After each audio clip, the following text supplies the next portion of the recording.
Hey everybody, it's Alex Miller at Capneon here. This video is Open Source LLMs Part 2. I hope you saw my video this morning, and if you don't, please look at it.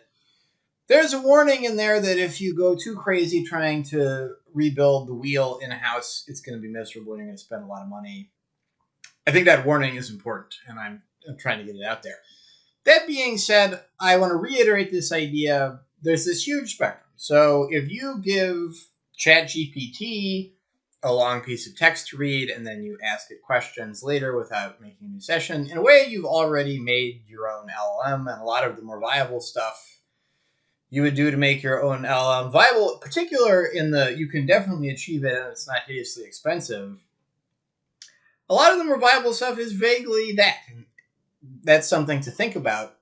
I think as you go further and further to doing everything yourself from scratch, you can potentially spend an infinite amount of money and go nowhere. And the interesting middle zone is there's a lot of open source stuff out there about LLMs.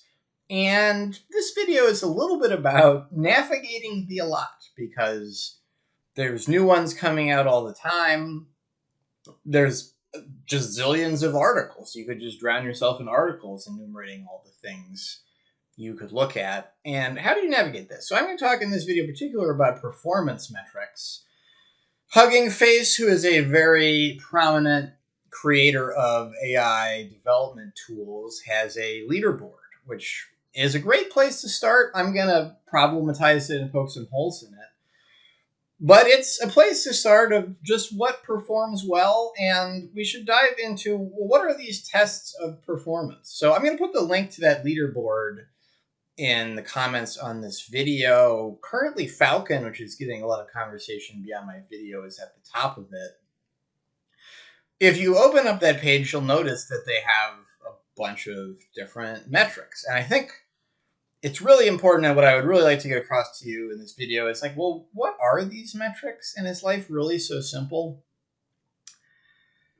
Think about it for a second. If you're trying to have an LLM do something, it's by definition spitting out bits of text. It is not necessarily easy to arrange bits of text on a number line, one definitely better than the other, in a way that everyone would agree. So these metrics are different versions of, there are some stock questions and then a stock way of evaluating the answers, and you get a score. And this is actually really great if you remain a little skeptical about, it's possible that your score on this test is not necessarily a perfect reflection of what's going to work for you if you decide to adopt the thing at work and use it for whatever your intended use case might be. You can read about each of these metrics individually. I performed this exercise, and once again, I'm kind of taking you on a journey with here. I'm getting all this information, giving it to you as I get it. Everybody all over the internet is torturing these things and arguing about which one is good and which one is bad. You can find somebody saying that any given metric is bad. Let's slow down a second. So a theme I've been hitting and I want to keep hitting is the hardest thing for you to replicate in-house that you might have liked playing around with ChatGPT is the breadth and flexibility. You can ask about anything and it will answer competently. And I want to point out that this trait, breadth, is intrinsically difficult to measure in this way because you're only measuring on the topics that are on the test relative to those questions.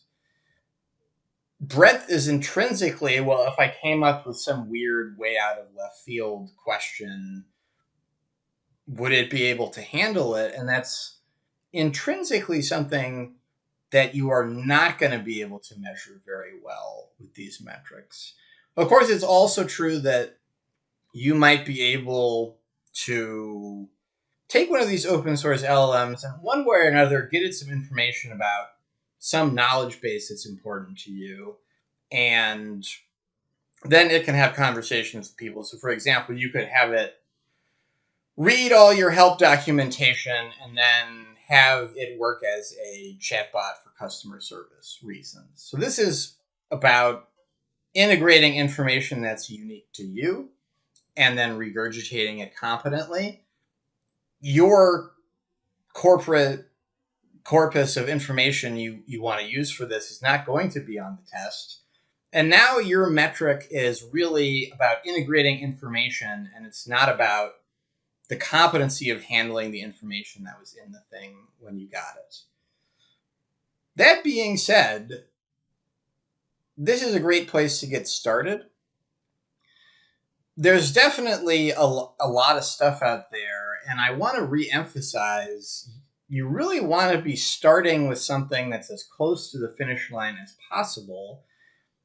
And I guess in particular, the real killer app in a way is that these things chat so well that they can write and integrate written information and respond to it. So this is what you have got if you want to just compare up and down what is better. I would look at this for now as just a way to get started about what is good. I would remain a little bit skeptical about, well, am I going to see something different? And then once again, there's really a whole universe of metrics beyond the ones that are on this leaderboard.